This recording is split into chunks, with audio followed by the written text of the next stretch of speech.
Um texto que tenho explorado ao longo de muitos anos.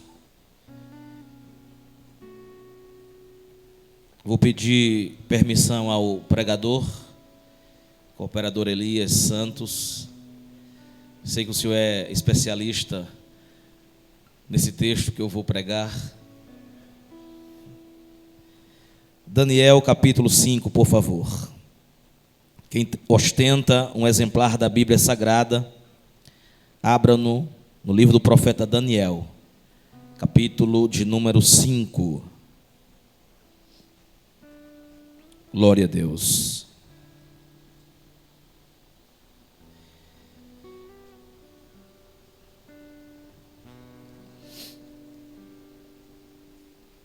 Relutei, tentei outro texto, mas não teve jeito. Uma semana intensa. Góis e Stas que sabem disso. Segunda-feira tivemos reunião, foi para quase 11 horas da noite. Terça-feira tivemos a primeira ceia do campo, aqui na sede. Quarta-feira na congregação. Quinta-feira estivemos de volta aqui na sede, culto e ação de graças, pelos 25 anos de pastorado. Sexta, ontem, todos nós estávamos nas nossas congregações, Santa Ceia. E, além desses compromissos presencial, tínhamos ainda a responsabilidade de estar ministrando. Tive que pregar ontem, hoje de manhã estou convosco, tarde e noite. Estaremos representando o pastor em uma palestra na região do Eustáquio Gomes. Orem por nós. Capítulo 5 de Daniel, quem achou diz amém. Localizem os versículos 11 ao 14. Há no teu reino um homem que tem o espírito dos deuses santos. E nos dias de teu pai se achou nele luz, inteligência e sabedoria, como a sabedoria dos deuses. E teu pai, o rei Nabucodonosor, sim, teu pai, ó rei, o constituiu chefe dos magos, dos astrólogos, dos caldeus e dos adivinhadores. Porquanto se achou neste Daniel um espírito excelente, e ciência e entendimento, interpretando sonhos, explicando enigmas e solvendo dúvidas, ao qual o rei pôs o nome de Beltesazar. Chame-se, pois agora, Daniel, e ele dará a interpretação. Então Daniel foi introduzido à presença do rei, e falou o rei, disse a Daniel: és tu aquele Daniel dos cativos de Judá, que o rei, meu pai, trouxe de Judá? Tenho ouvido dizer a teu respeito que o espírito dos deuses está em ti, e que a luz, o entendimento e a excelente sabedoria se acham em ti. Diga amém. Comigo repitam: uma vida de propósito e comprometida com Deus nos leva a viver sob a égide do Espírito. Queridos, desde a antiguidade, Deus quis formar um povo que Ele mesmo disse seria para a sua glória. Ele foi ainda na Mesopotâmia, em Ur dos Caldeus, e chamou Abraão, fez uma promessa. 25 anos depois, a promessa ela se cumpre com o nascimento de Isaque, que aos 40 anos casa, e 20 anos depois, que Deus também já havia lhe prometido fazer dele, da sua descendência, como havia dito a Abraão, seu pai, se multiplicar. Nasce Jacó e Esaú. Jacó, ainda na sua tenra idade, ouve a voz de Deus e diz: eu sou o Deus de teu pai, Abraão e Isaque. Far-te-ei uma grande nação. Nasceram 13 filhos, dos quais uma era menina, Diná. Dos 12 homens, Deus quis fazer os patriarcas do que seria a nação de Israel, nome dado a Jacó, depois do encontro lá no Vaú de Jaboque. O tempo passa, um dos filhos, por nome de José, por conta dos seus sonhos, foi aborrecido, foi odiado, foi invejado e, consequentemente, vendido. E José chega no Egito como escravo. O tempo passa, Deus dá a Faraó sonhos. José, na prisão, já havia provado essa intimidade e experiência que tinha com Deus, interpretando sonhos de 2 prisioneiros, o copeiro e o padeiro, que cumpriram-se integralmente. Faraó soube e manda trazer José. José interpreta, e isto o leva a ser mordomo, administrador, governador de toda a terra do Egito. O tempo passa, este Faraó morre e outro se levanta. Na ocasião da fome, Jacó, que estava em Canaã, com os irmãos de José e toda a sua descendência, em um total de 70 pessoas, precisam descer para o Egito, e lá habitam em uma região chamada Gósen. Quando o Faraó morre e este outro se levanta, vê que as 75 almas, incluindo José, sua esposa e filhos,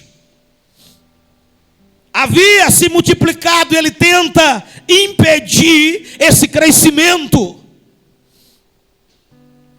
e subjuga o povo de Israel, que agora já está em números crescentes. E a Bíblia diz que quanto mais Faraó os apertavam, quanto mais Faraó os oprimiam, eles cresciam e se multiplicavam. Aprendemos aqui que quando Deus tem um propósito e alguém se compromete com Ele, nada absolutamente impede o crescimento.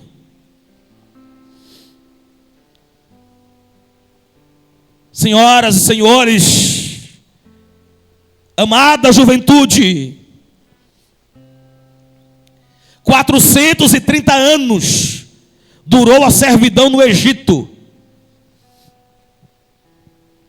Trabalho árduo, amassamento do barro, fabricação de tijolos, construção de grandes empreendimentos. Mas um dia o povo clamou, lembrou de quê? Da promessa que Deus havia feito a Abraão, a Isaac e a Jacó. Está lá em Êxodo 2:24. Quando um moço de 80 anos, que era pastor de um rebanho do seu sogro, chamado Reuel ou Jetro, estava lá por trás do monte Horebe, no deserto do Sinai. Enquanto apacentava, ele viu algo que lhe chamou a atenção. Era uma sarça no deserto que queimava, que estava em chamas, mas não se consumia. E uma voz no meio da sarça bradou: Moisés, Moisés, tira a sandália dos teus pés, porque a terra que tu estás pisado é terra santa. Eu ouvi o clamor do meu povo que está no Egito. Eu vi a sua aflição e eu desci para livrá-los. O constituiu como legislador, como libertador. Moisés será o responsável para conduzir o povo do Egito ao deserto. O caminho que, segundo estudiosos, entre 3 e 7 dias era suficiente para chegar em Canaã, onde Deus havia prometido aos patriarcas. Mas Deus tem propósitos. E os propósitos de Deus são inquestionáveis diante da sua soberania. Apesar de nós querermos saber, interrogar, perguntar por quê ou para quê. 40 anos do deserto, Deus revelou o decálogo. Deus deu as suas leis. Eram 613, entre as morais, as civis e as cerimoniais. Ora, Deus obrigava-os a cumprir determinadas ações. Ora, Deus os proibia de fazer determinadas ações. E assim, Deus, nos seus preceitos, estatutos e mandamentos, trouxe para o povo uma revelação de que Ele era o único Senhor que deveria ser adorado em toda a terra. De modo que o Shema judaico, que está em Deuteronômio 6:4, dizia que o Senhor era o único Deus de Israel. Aquela nação que estava no deserto, ela foi desobediente. Deus os matou.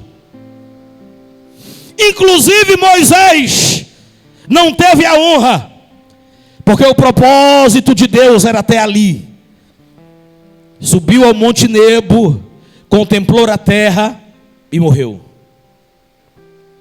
Apenas Josué e Caleb daquela geração. Uma outra geração será conduzida por Josué, que por 30 anos cumpre o seu ministério como capitão de Israel, como líder de Israel, atravessa o Jordão. No lado de cá já havia entregado as 2,5 tribos as terras, e do outro lado 9,5 tribos recebem a sua herança, como Deus havia prometido. Aos 110 anos, Josué morre e se levanta uma outra geração. Já é a terceira geração que se levanta, e essa geração é uma geração rebelde, uma geração contumaz, é uma geração que adora Baalins, que adora Astarote, que ora serve a Deus quando está tudo bem, aleluia, ora esquece de Deus quando a coisa parece não funcionar de acordo com o que eles imaginavam. Deus permitiu com que muitas outras nações inimigas subjugassem Israel outra vez. Deus levantou Cusã-Risataim, rei da Mesopotâmia. Deus levantou Jabim, rei de Canaã. Deus levantou, aleluia, o rei também Eglon dos Moabitas, os midianitas, os filisteus, de modo que o povo se sentia em aperto. Quando estava em dificuldade, lembravam-se de Deus, clamavam por libertador. Deus assim levantou os juízes: Otiniel, Sangar.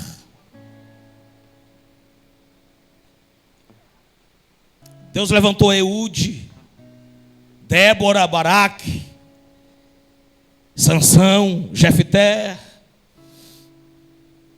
até o 15º, por nome de Samuel. Na época de Samuel, no governo ainda teocrático, quando o próprio Deus governava sobre o povo, Deus permitiu, para atender o pedido do povo, que desse fim à teocracia e se iniciasse agora a monarquia. Era um regime de reinado. Saul, filho de Quis, será o primeiro homem a subir ao trono para reinar em Israel. O chamado Reino Unido, que perdurou por 120 anos, 40 do reinado de Saul, mais 40 do reinado de Davi, e mais 40 do reinado de Salomão. Quando Salomão morreu em 831 a.C., seu filho, por nome de Roboão, assume.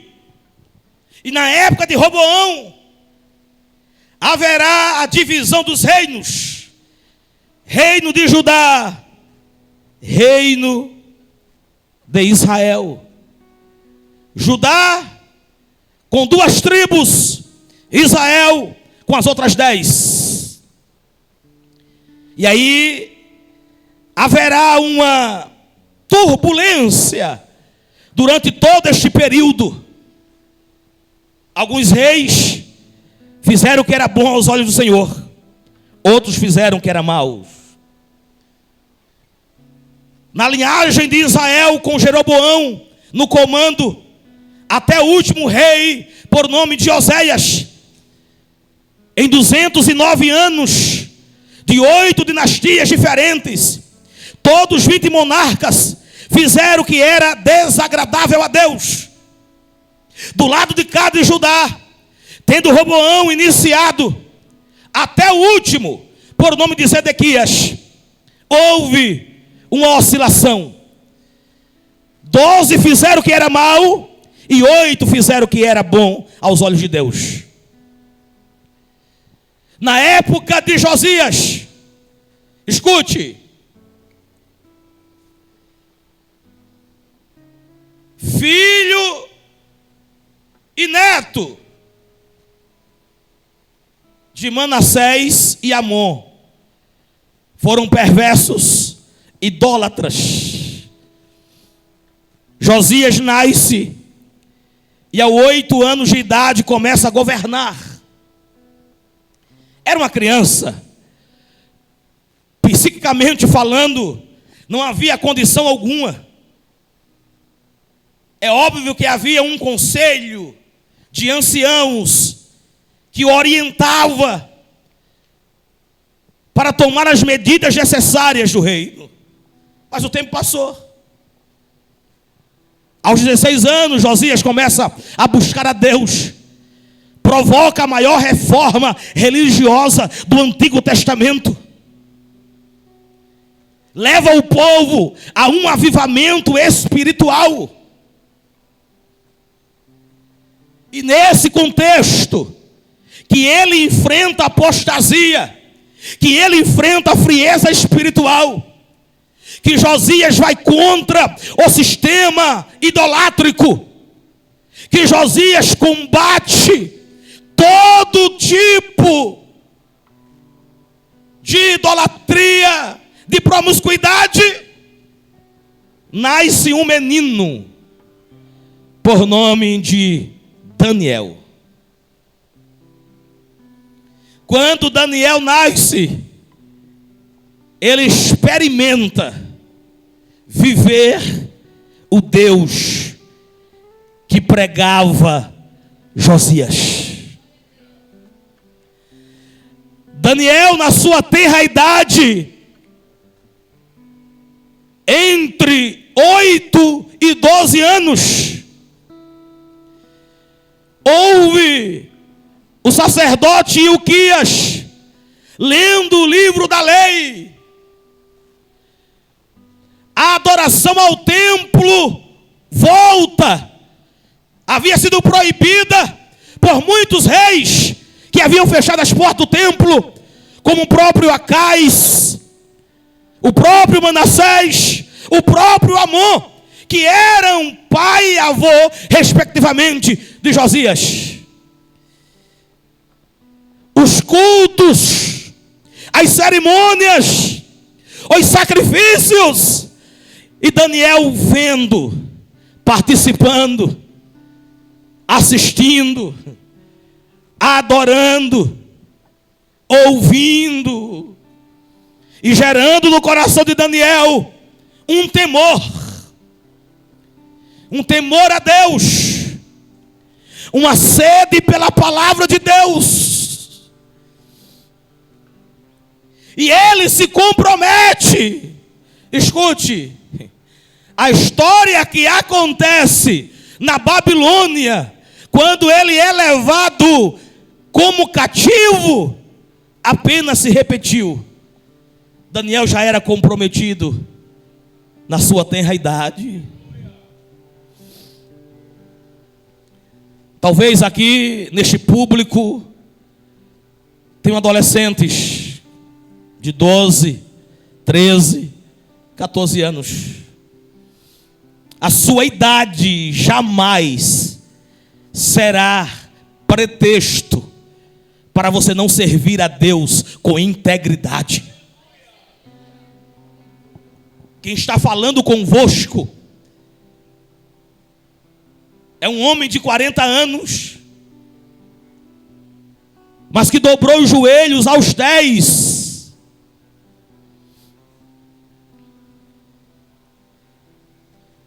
E resolveu viver toda a sua adolescência e juventude entregue à obra de Deus.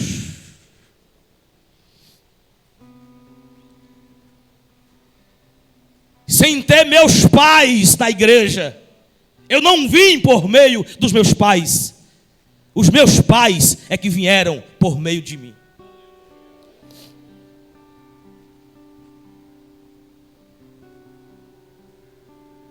Segundo R. Wisby, em seu comentário diz que Daniel, quando Nabucodonosor enviou Nebuzaradão, capitão da guarda babilônica, para Jerusalém, para destruir o templo, para derrubar os muros, para queimar suas portas e levar os jovens de Jerusalém para a Babilônia, ele tinha 15 anos. 15 anos. ao chegar lá, foi obrigado pela escassez de jovens, sábios, inteligentes, porque assim, quando o mundo quer, o diabo quer usar alguém com essas características, ele busca na igreja. Porque aqui estará nata de jovens, de moças e rapazes inteligentes, sábios, sadios. Porque aqui aprendemos a pureza espiritual que o coordenador aqui falou. Porque aqui aprendemos a viver uma vida de santidade. E ele vem como uma peça que foi apresentada com comodismo, com a frieza. E o diabo vem se infiltrando de forma sorrateira e tenta apagar a chama. E daí o ilude, levando para o mundo. E lá ele se destaca. Esta era a proposta de Nabucodonosor. Pegou Daniel, Misael, Azarias e Ananias e outros jovens nobres e o colocou na maior universidade da Babilônia. 3 anos vai aprender matemática, ciência, astrologia, vai aprender a língua caldeia, vai se formar, aleluia, e vai tornar-se em doutos. Mas tem uma questão. Aqui é uma regra estabelecida pelo sistema, aleluia, de adoração aos deuses. Qual era a regra? Tem que se comer desses manjares da Babilônia. Tem que se beber do vinho que é posto. E tudo isto era consagrado, era anátema, era maldição, era oferecido aos deuses que eles serviam. O que Daniel fez? É o texto que você lê, que você conhece, de 1:8. Propôs, assentou, estabeleceu, firmou no coração, não se contaminar. E agora, comer e beber o quê? O que faria você?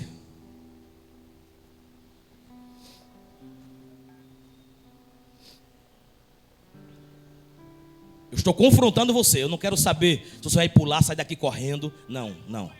Quero que você ouça, entenda, absorva e viva o que está sendo ministrado.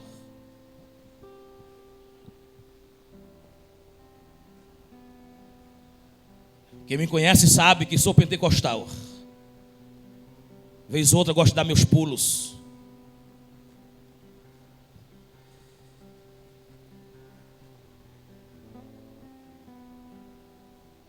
Pular sem entendimento não os levará a lugar algum. O avivamento passa por isto aqui. Foi o avivamento que experimentou Daniel quando ouvia a lei do Senhor da época de Josias. Escute. Assim que eles chegaram, houve também uma segunda questão. A primeira era a alimentação. Daniel disse: não participarei dos manjares da Babilônia. A segunda era, e esta eles foram obrigados, foi a mudança dos nomes. E a mudança dos nomes era uma tentativa de integrar os jovens à religião pagã do seu novo ambiente. Daniel e os amigos estavam despatriados. Daniel, cujo nome no hebraico quer dizer Deus é meu juiz, o chamaram de Beltesazar, que quer dizer Bel protege a vida dele. Quem era Bel? A principal divindade da Babilônia. Uma tentativa de tirar da vida de Daniel de tirar do centro da vida de Daniel o Deus que ele servia.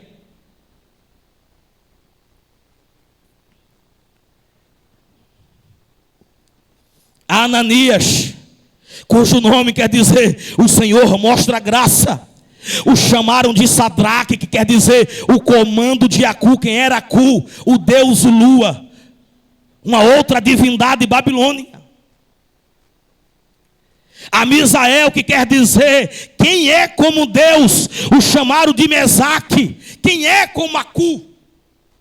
Quem é como Deus Lua? A Azarias, que significa o Senhor é meu auxílio, o chamaram de Abednego, quer dizer servo de Nebo, uma outra divindade.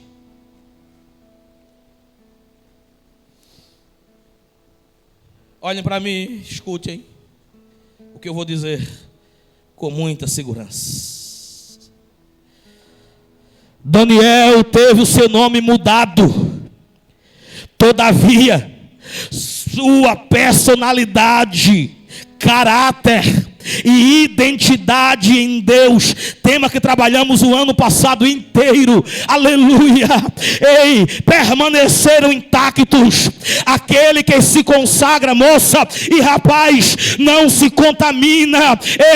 Os banquetes são oferecidos aos jovens desta geração, dia após dia. Entretanto, o diferencial de Daniel, e deve ser o seu, aleluia, era saber dizer não à tentação e fugir da aparência do mal. Daniel tinha firmeza em suas decisões. Daniel não andava sozinho, tinha amigos que partilhavam da mesma fé, da mesma convicção. Eles eram influenciadores do bem, eles eram inconformados com este mundo, eles eram vigilantes sem que dessem brechas para o inimigo atuar. O que você tem decidido?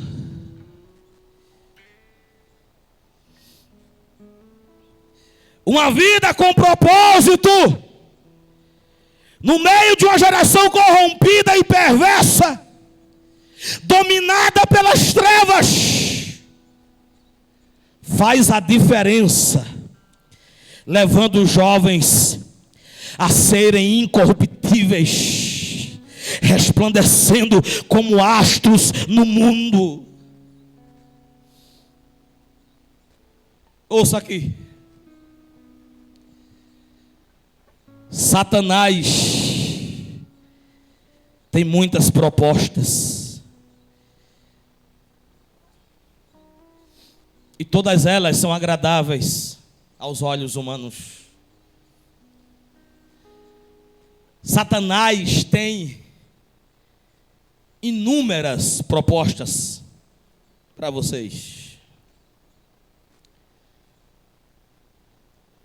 mas Deus tem propósitos, e os propósitos de Deus são maiores e melhores. Os propósitos de Deus são maiores e melhores. Glória a Deus. Glória a Deus. Oh, queridos, um novo estilo de vida foi imposto a Daniel. Nova pátria, novos costumes, novas ideias, nova língua, uma nova cultura, uma nova adoração. Mas ele, Daniel e os seus amigos, não cederam às maravilhas do império babilônico. Eles não se encantaram com os encantos dos seus palácios, nem com as suas festas. Escute, os valores espirituais são inegociáveis. Princípios cristãos não se negociam. Por isso Daniel disse: eu não me assentarei à mesa do rei da Babilônia. Prefiro beber água e comer legumes. Embora lhe disseram: vocês vão ficar feios, magros, vão adoecer. Não, experimente. Nos dê apenas 10 dias. 10 dias bebendo água e comendo legumes. Ficaram robustos, rostos formosos, pareciam sobressaírem diante de todos os outros jovens. E o chefe dos eunucos, a quem Deus deu a graça de se agradar de Daniel, porque é assim, queridos, mesmo diante de um sistema mundano, pecaminoso, contaminado, de densas trevas, está você, moça, está você, rapaz, mas Deus não te deixa só. Vou dizer outra vez: Deus não te deixa só. Ele vai usar alguém, Ele vai levantar alguém, alguém vai se agradar de você. Glória a Deus.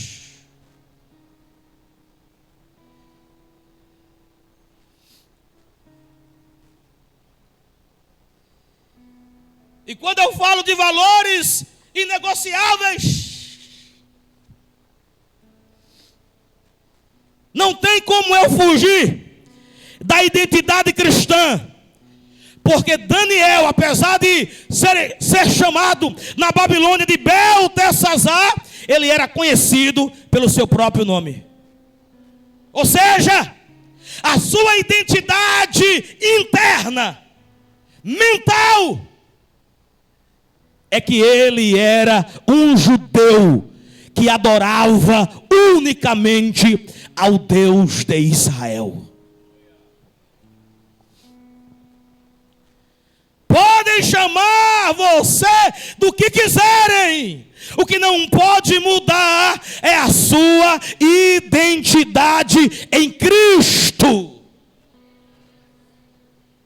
De tal modo que o tempo passa e alguém vai chamar, dizendo: há no teu reino um homem. Quem disse isso? A rainha. Mas quem estava governando era Nabonido. Nabonido havia viajado a negócio do reino e deixou o seu corregente. À época, os reis tinham alguém diretamente que governava junto a ele, e este era Beltesazar. Quando Beltesazar estava no templo do seu Deus, utilizando os vasos sagrados roubados por Nabucodonosor,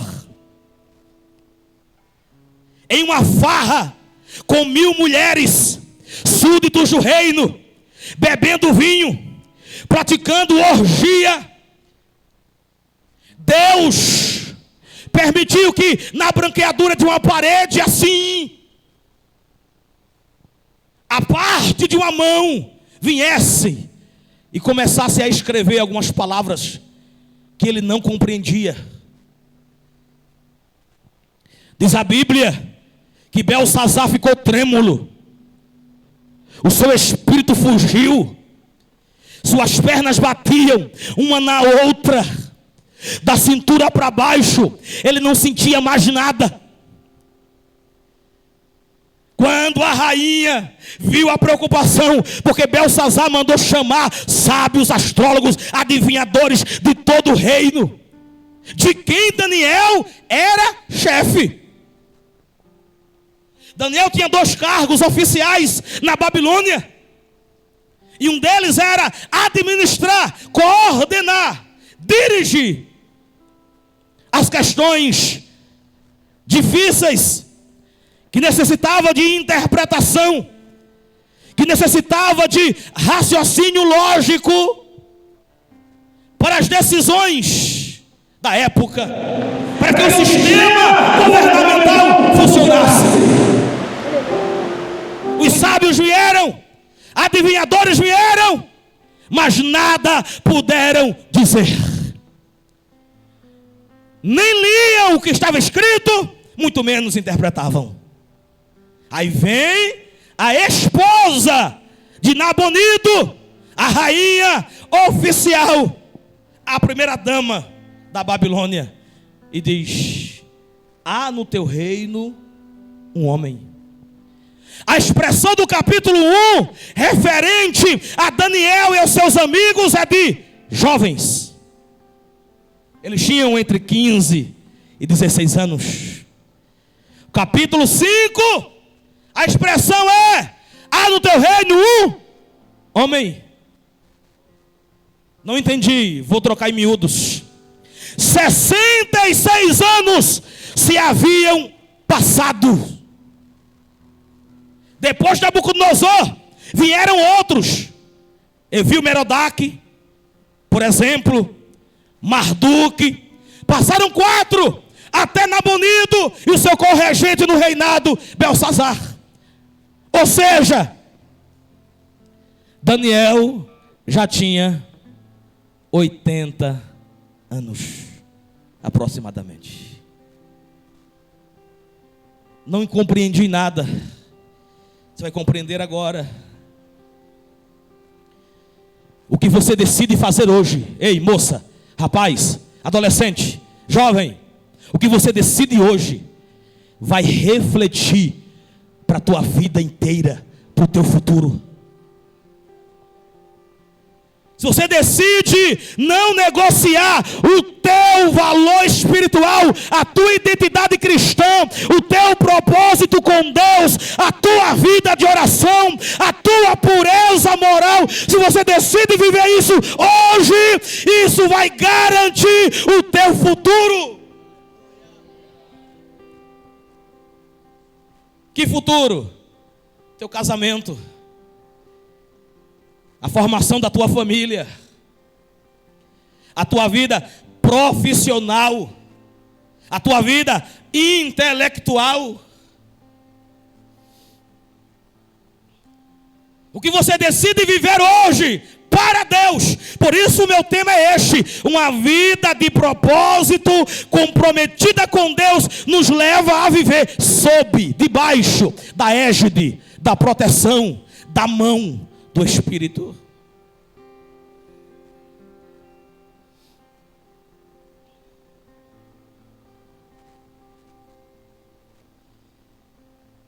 Mas quem é ele? Esse Daniel, olha de que nome ele foi chamado. Mudaram há mais de 80 anos, ou melhor, há mais de 60 anos, o nome de Daniel na Babilônia, chamando de Beltesazar. Mas quando a rainha, 66 anos depois, lembrou de Daniel, não o chamou de Beltesazar, o chamou de Daniel. O que significa isto para você? Aleluia. Ele tem o Espírito dos deuses santos. No dia do teu pai se achou nele luz, inteligência, sabedoria. Em Daniel se achou um espírito excelente, ciência, entendimento. Ele interpreta sonhos, ele explica enigmas, ele solve dúvidas. Nabucodonosor até o chamou de Beltesazar. Manda chamar Daniel. Daniel foi introduzido. E a pergunta que não quer calar é esta: és tu aquele Daniel? Essa expressão aquele remete ao tempo passado. Glória a Deus. Como você quer ser conhecido ou chamado? Não negocie a vida de oração. Não negocie a vida cheia do Espírito Santo. Não negocie uma vida de pureza espiritual. Não negocie a presença de Deus. Não negocie a tua vida com Deus. Se comprometam.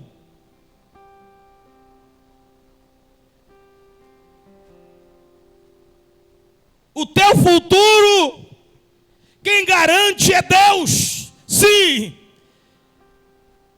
Você tem a participação em decidir não se contaminar com esse mundo, com esse sistema. Fique de pé em nome de Jesus.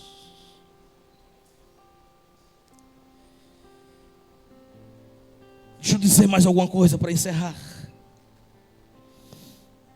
A ociosidade, uma vida desocupada, descompromissada, nos leva a pecar. Por isso Daniel,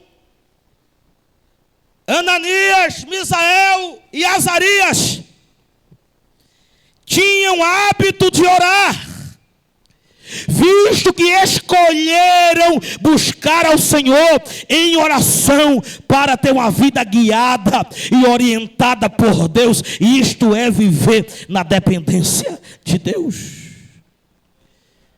Eram jovens que tinham convicções pessoais, tinham testemunhos destemidos e tinham decidido lealdade ao único Deus verdadeiro. Eles tinham a fé que não apenas criam em Deus, mas que o obedecia.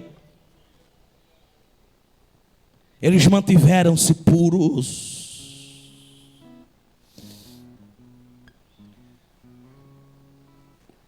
Feche seus olhos. Jonatas, por favor. Sei que o tempo já se foi. Muitos já estão querendo comer. Mas não perca a finalização. Feche seus olhos.